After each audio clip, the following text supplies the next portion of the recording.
लोगवा के बतिया कई दिहल तू सही, देबू तू धोखा कबो सोचल न रही।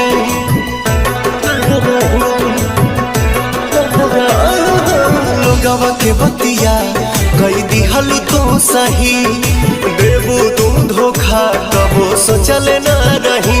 पके दूसरा के भोले भुला जाइबू हो, पके दूसरा के भोले भुला जाइबू हो।